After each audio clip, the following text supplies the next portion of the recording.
సుమన్ టీవీలో మీ business promotions కోసం ఈ కింది నెంబర్ను సంప్రదించగలరు.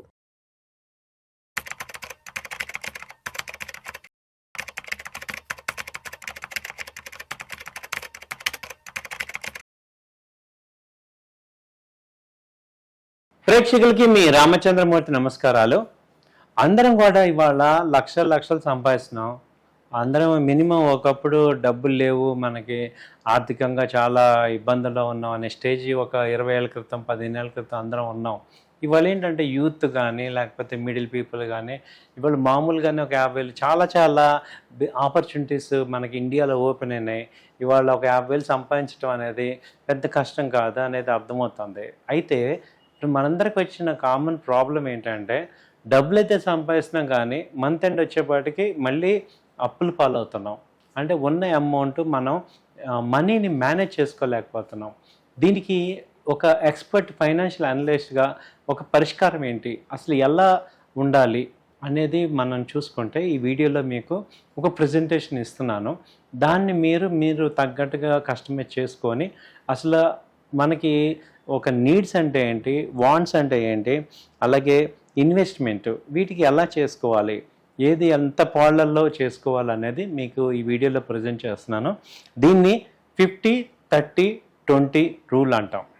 సో ఇప్పుడు ఫస్ట్ ఏంటంటే 50% నీడ్స్, మనకి నీడ్స్కి 50% మన శాలరీలో ఇవ్వాలి. నీడ్స్ అంటే ఏంటి అంటే just like house, food, transportation, medical expenses, education, ఇవి నీడ్స్ అంటాం. జనరల్ బేసిక్ నీడ్స్ అనమాట. మనకి పిల్లలకి కానీ మనకు కానీ ఎడ్యుకేషన్ కావాలి, ట్రాన్స్పోర్టేషన్ కావాలి, హౌస్ కావాలి, క్లోతింగ్ కావాలి, అలాగే అదర్ ఎసెన్షియల్ థింగ్స్, ఈ మనం కూరగాయలు సరుకులు కొనుక్కోవాలి, వీటన్నిటికీ నీడ్స్ అంటాం. వీటిని basic needs, essential needs. So essential needs వీటినే బేసిక్ నీడ్స్ అంటాం.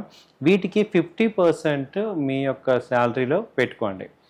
ఇప్పుడు నాకు హౌస్ రెంట్ కూడా ఇంక్లూడ్ అవ్వాలి. ఇప్పుడు సపోజ్ నా శాలరీ 1 lakh అనుకుంటే 50,000 నాకు ఈ ఎసెన్షియల్ హౌస్ అలాగే హౌస్ రెంట్ కానీ, తర్వాత సరుకులు కానీ, ఇవన్నీ ఎడ్యుకేషన్, పిల్లల ఎడ్యుకేషన్ కానీ, క్లాతింగ్ కానీ, ఇవన్నీ కలిపి 50% మాత్రమే ఉండాలి. తర్వాత 40% ఇన్వెస్ట్మెంట్ ఉండాలి. 40% ఇన్వెస్ట్మెంట్లో ఫస్ట్ మనకి ఎమర్జెన్సీ ఫండ్ కావాలి.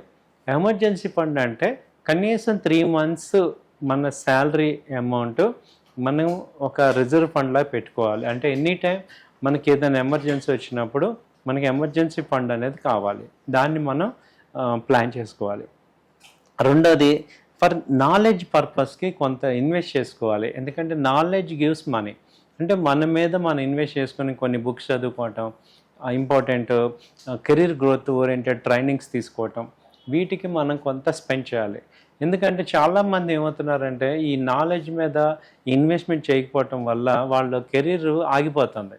అలా కాకుండా గ్రో అవ్వాలంటే మనం కొంత ఇన్వెస్ట్మెంట్స్, కొన్ని సెమినార్స్కి అటెండ్ అవ్వటం, కొన్ని ఆన్లైన్ కోచింగ్స్ తీసుకోవటం, ఇవన్నీ కూడా చేసుకుంటే నాలెడ్జ్ పెరిగిన కొద్దీ మనకి గ్రోత్ వస్తుంది, వర్క్ చేయటం ఈజీ అవుతుంది, ఆటోమేటిక్గా మనీ గ్రోత్ వస్తుంది. తర్వాత స్టాక్స్, మ్యూచువల్ ఫండ్స్, ఈ ఇన్వెస్ట్మెంట్లో కొంత పెట్టుకోవాలి. రియల్ ఎస్టేట్ కానీ, స్టాక్స్ కానీ, మ్యూచువల్ ఫండ్ కానీ, వీటన్నిటి కలిపి 40% వీటిని ఇన్వెస్ట్మెంట్ అంటాం. ఇన్వెస్ట్మెంట్ అంటే బేసిక్గా ఇన్వెస్ట్మెంట్ ఏంటంటే ఫ్యూచర్లో హ్యాపీగా ఉండటానికి ప్రజెంట్లో ఆ హ్యాపీనెస్ని త్యాగం చేసి ఫ్యూచర్ కోసం దాచుకోవటాన్ని ఇన్వెస్ట్మెంట్ అంటాం. ఎమోషనల్ పాయింట్ ఆఫ్ వ్యూలో, సైకలాజికల్ పాయింట్ ఆఫ్ వ్యూలో. ఇవాళ నా దగ్గర 50,000 ఉన్నాయి, నేనే గోవా ట్రిప్ వెళ్ళొచ్చు. అలా కాకుండా ఆ డబ్బులు సేవ్ చేసుకొని రేపు పొద్దున నేను రిటైర్ అయితే నాకు 60,000 వస్తే ఇలా సంపాదించలేను కదా అని ఆలోచించి వాటిని మంచి స్టాక్స్లో కొనుక్కోవటం, స్టాక్ మార్కెట్లో మంచి కంపెనీలు ఇన్వెస్ట్ చేసుకోవటం, లేదు నాకు రాదన్నప్పుడు మ్యూచువల్ ఫండ్స్లో ఇన్వెస్ట్ చేసుకోవటం, అలాంటి వాటికి మనం ఇన్వెస్ట్మెంట్ పెట్టుకోవాలి. తర్వాత వాంట్స్కి 10% మీరు పెట్టుకోవాలి. ఇప్పుడు వీకెండ్ ఉంది, రెస్టారెంట్కి వెళ్ళాలి, అదొక వాంట్. సో 10,000 అమౌంట్, సినిమా వచ్చింది, కొత్త సినిమా చూడాలి, సో మీకు 1,00,000 శాలరీ ఉంటే 10% ఈ వాంట్స్కి పెట్టుకోవాలి. అలాగే వెకేషన్ ఎక్కడికైనా వెళ్ళాలి, సో లగ్జరీ ఐటమ్స్ కొనుక్కోవాలి, ఎలక్ట్రానిక్స్ ఐటమ్స్ కొనుక్కోవాలి. వీటన్నిటికీ ఏంటంటే వాంట్స్ అంటాం వీటిని. వీటి వల్ల ఏమవుతుందంటే మన యొక్క హ్యాపీనెస్ వస్తుంది, బట్ మనకి అంత రికవరీ రిసీవబుల్ ఉండదు, బట్ ఎమోషనల్గా మనం హ్యాపీ అవుతాం. సో వాంట్స్కి 10%, ఇన్వెస్ట్మెంట్కి 40%, నీడ్స్కి 50% క్లియర్గా మీరు కనుక అలొకేట్ చేయగలిగితే మీరు ది బెస్ట్ మేనేజ్మెంట్ మనీని మేనేజ్ చేయగలరు. ఇప్పుడు చాలామంది ఏమవుతుందంటే మనీని ఇప్పుడున్న మేనేజ్ చేయలేకపోవటం వల్ల విపరీతమైన ఒత్తిడికి గురైపోతున్నాం. దానివల్ల తక్కువ ఏజ్లోనే షుగర్స్, బీపీ, ఇలా heart attacks, heart damage, liver damage ఇవన్నీ వస్తున్నాయి.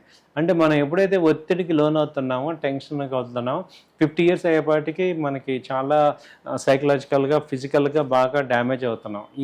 ఇదంతా ఉండకూడదు. మనం సంపాదించినది మనం ఎంజాయ్ చేయాలి అంటే ఫైనాన్షియల్గా కూడా మీరు కొంచెం డిసిప్లిన్ ఉండాలి. అంటే ఈ ఫండ్ దీనికే, అంతవరకు ఎంజాయ్మెంట్, లేదంటే లేదు అన్నట్టు అయిపోతే మీరు 90 years 100 years వరకు కూడా హ్యాపీగా బతకగలరు. సో ఇది 50% నీడ్స్ అంటే ఏంటో తెలుసుకోండి, అలాగే ఇన్వెస్ట్మెంట్స్ అంటే తెలుసుకోండి, అలాగే వాంట్స్ అంటే తెలుసుకోండి. దానికి తగ్గట్టుగా మీ బడ్జెట్ ప్లాన్ చేసుకోండి. 50% అంటే 50% రూల్స్ అలాగే పెట్టుకోండి, 40% ఇన్వెస్ట్మెంట్ కింద, 10% వాంట్స్ కింద పెట్టుకోండి. మీ లైఫ్ చాలా ఫైనాన్షియల్గా డిసిప్లిన్ అయిపోతుంది. సో అప్పుడు ఆటోమేటిక్గా మీకు టెన్షన్స్ అని తగ్గిపోతాయి. కమిట్మెంట్స్ ఎక్కువ ఇచ్చుకునేటప్పుడు, ఫైనాన్షియల్ కమిట్మెంట్స్ ఇచ్చేటప్పుడు 1-2 సార్లు ఆలోచించుకోండి, ఫుల్ఫిల్ చేయగలమా లేదా అనేది. దాని తగ్గట్టుగా ప్లాన్ చేసుకోండి. థ్యాంక్ యూ అండి. నమస్తే.